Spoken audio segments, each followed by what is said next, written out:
Hello, আমি আম্মি বলছি।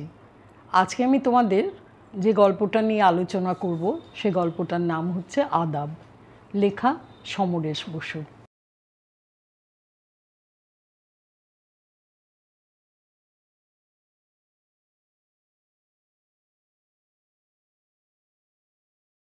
তো এই গল্পটাও খুব পরিচিত সবার, আর সমরেশ বসুকে মোটামুটিভাবে তোমরা সবাই চেনো।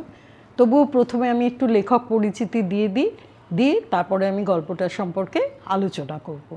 তাহলে যে গল্পটা পড়তে চলেছি তার নাম আদাব, আর লেখক সমরেশ বসু।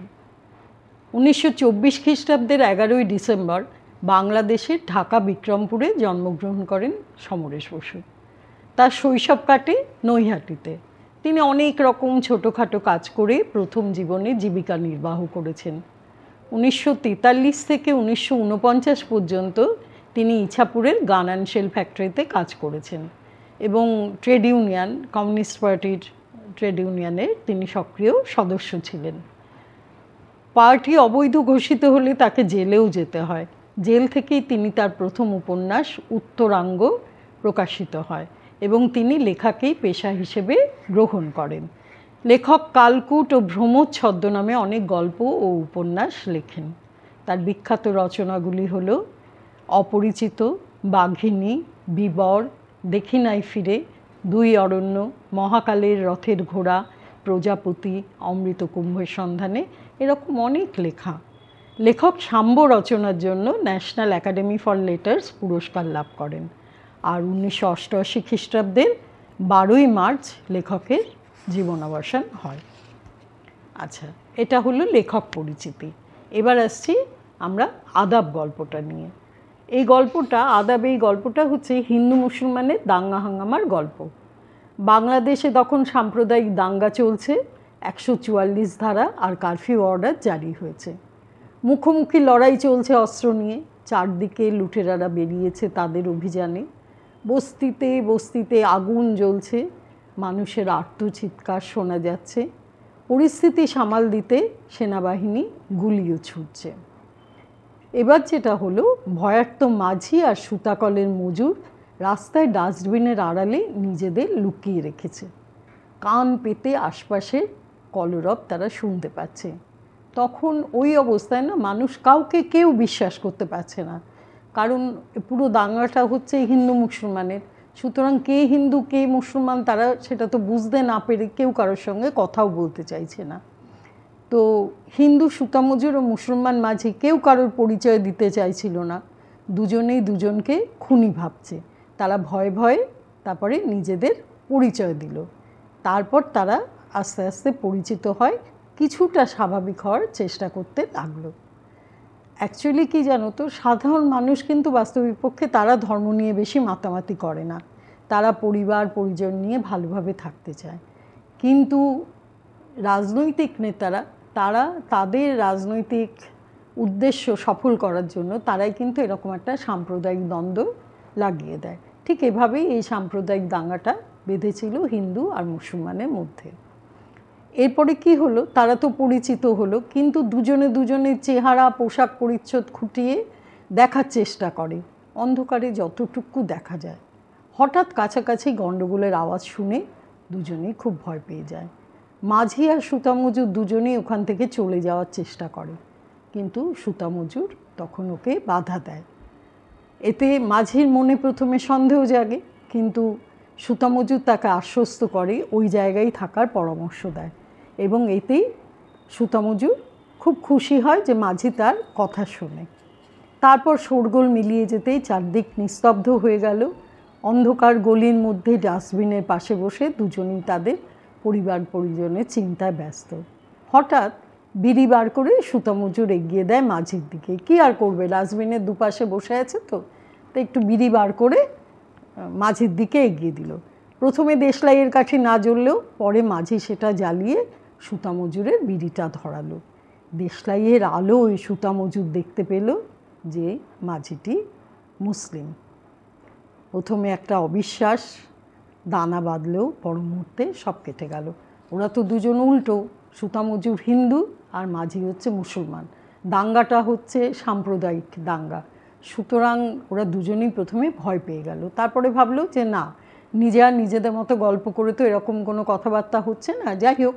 তখন দুজনে বন্ধুর মতো তাদের সংসারের কথা বলে, নিজেদের মনের কথা বলে একটু শান্ত হয়। তবে দাঙ্গার ব্যাপারে দুজনেরই একমত, এসব দাঙ্গা হাঙ্গামাতে হিন্দুরাও মরবে, মুসলমানরাও মরবে, কারোর তো কোনো উপকারই হবে না, শুধু ফায়দা লুটবে রাজনৈতিক নেতারা।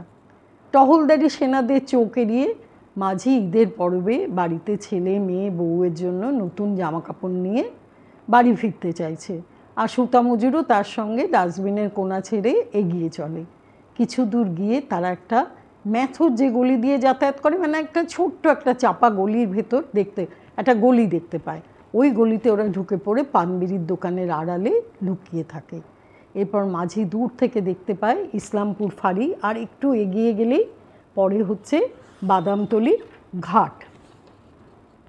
মাঝি সুতা মজুরকে ওদিকে যেতে বারণ করে, কারণ ওদিকটার অধিকাংশ লোকই হচ্ছে মুসলমান, আর তারা যেখানে দাঁড়িয়ে আছে সেটা হচ্ছে হিন্দুদের আস্তানা। সুতা মজুরও মাঝিকে আর এগোতে বারণ করে, কিন্তু মাঝি অনেক দিন পরিবার ছেড়ে আছে, তাছাড়া পরের দিনে ঈদ, তাই সবাইকে নতুন জামাকাপড় দিয়ে ঈদের অনুষ্ঠানে সামিল হওয়ার প্রবল ইচ্ছায় সুতা মজুরের বারণ না শুনে মাঝি এগিয়ে চলল। যাবার আগে দুজনেই তাদের কাটানো রাতের কথা কোনো দিনও ভুলতে পারবে না এ কথা বলে চলে গেলেন। সুতা মজুর মাঝির জন্য ঈশ্বরের কাছে প্রার্থনা করতে লাগলো যাতে মাঝি ভালোভাবে বাড়ি পৌঁছে যেতে পারে। এমন সময় বুট পায়ে কারো ছোটাছুটি শোনা গেল। সুতা মজুর চুপ করে কান পেতে রইল। কিছুক্ষণ পরে রিভলভারের দুটো গুলি ছোড়ার শব্দ শুনে সুতা মজুর তার চোখে তার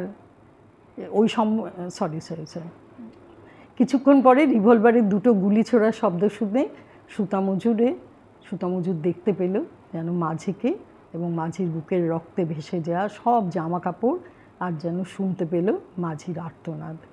পরবের দিন ছাওয়ালার বিবি চোখের পানিতে ভাসবে, দুশ্মনরা আমাকে যেতে দিল না তাগো কাছে। মুসলমান মাঝির কণ্ঠের বেদনার সুরে হিন্দু সুতা মজুর আরও আবেগতাড়িত হয়ে গেল। তো এটা হচ্ছে মূল গল্প। ঘটনাটা প্রথমেই তোমাদের বলেছি যে এটা একটা সাম্প্রদায়িক দাঙ্গা হাঙ্গামা, সেখানে কেউ কাউকে বিশ্বাস করতে পারছে না, এবং যেহেতু 144 ধারা এবং কারফিউ জারি আছে, সুতরাং কেউ রাস্তায় বেরোতেও পারছে না। এর মধ্যেই একজন সুতোর কলে চাকরি করে এক মজুর আর এক মাঝি, তাদের দেখা হয় ঠিক বলবো না, তারা ভয়ে ডাস্টবিনের দু কোণায় তারা দুজন বসে থাকে। কেউ কারোর পরিচয় দিতেও সাহস পাচ্ছে না, কারণ কে যে কাকে মেরে ফেলবে তার কোনো ঠিক নেই। তারপর যাই হোক, যেভাবে বললাম, আস্তে আস্তে তাদের পরিচয় হলো এবং তারা নিজেরা নিজেদের ঘরের কথা বলতে লাগলো। তারপরে মাঝিকে সুতা মজুর তবুও একটু সে ভাবছিল যে না, এরম পরিস্থিতিতে এইভাবে এগোনোর দরকার নেই, কিন্তু মাঝি অনেক দিন ধরে বাড়ি ছাড়া, সেই জন্য মাঝির ভেতরে ভেতরে খুব কষ্ট হচ্ছিল। আর পরের দিনই ঈদ, তাই জন্য মাঝি আরও বাড়ি যাওয়ার জন্যে তাড়া করছিল। সে তো অনেক জামা কাপড় সব কিছু কিনে এনেছে তার ছেলে মেয়ে বউয়ের জন্যে, তো সেই নিয়ে সে যাওয়ার জন্য তাড়া করছে। এবং শেষকালে যেখানটা এসে দাঁড়িয়ে সে সুতা মজুরকে বারণ করলো যে তুমি ওদিকে যেও না, কারণ ওদিকটা হচ্ছে পুরোটাই মুসলমানদের এলাকা। তাই জন্য তাকে বলা হলো যে তুমি ওদিকটায় না গিয়ে তুমি এদিকটায় থাকো, কারণ এদিকেই হিন্দুরা থাকে। তাও সুতা মজুর তাকে বারবার বারণ করলো যে ও পাশে তোমারও না যাওয়াই এখন উচিত। কিন্তু মাঝি তখন বলল যে না না, একটু এগোলেই বাদামতলির ঘাট, আমি সেই ঘাটে পৌঁছে যদি নৌকো টৌকো না পাই তাহলে আমি সাঁতরেই পার হয়ে চলে যাব। এই বলে মাঝি এগিয়ে গেল। আর সুতা মজুর মনে মনে ভাবছে মাঝি যেন বাড়ি পৌঁছতে পারে, সে যেন গিয়ে তাদের সবার সঙ্গে দেখা করতে পারে, কিন্তু সেটা আর হলো না। মাঝি কিছুটা এগোনোর পরেই পুলিশের তরফ থেকে মাঝিকে আটকে দেওয়া হলো, হল্ট বলে চেঁচানো হলো, কিন্তু মাঝি এগিয়ে যাওয়ার চেষ্টা করলো। এমন সময় রিভলভারের শব্দ শোনা গেল এবং একটা আর্তনাদ শোনা গেল। সুতা মজুরের মনে হলো যেন মাঝি বলছে যে ওরা আমাকে আমার বাড়িতে যেতে দিল না। সেই আর্তনাদে সুতোর যে মজুর, সে আবেগতাড়িত হয়ে পড়ল এবং তার মনে হলো যে এই যে তাদের যে দুদিনের বন্ধুত্বটা হয়েছিল, এই বন্ধুত্বটা মনে রেখে তার মধ্যে ভীষণ ভীষণ কষ্ট হচ্ছিল। ওই মাঝি যার সঙ্গে সে একটু আগে কথা বলেছে, সেই মাঝি আর নেই। বাস্তবিক পক্ষে এই দাঙ্গার শিকার হয় কিন্তু সাধারণ মানুষেরা, আর রাজনৈতিক নেতারা এর থেকে ফায়দা লোটে। এটাই হচ্ছে মূল গল্পটা। এবং এই আদাব গল্পটা কিন্তু ভীষণভাবে পরিচিত গল্প এবং খুব ভালো গল্প।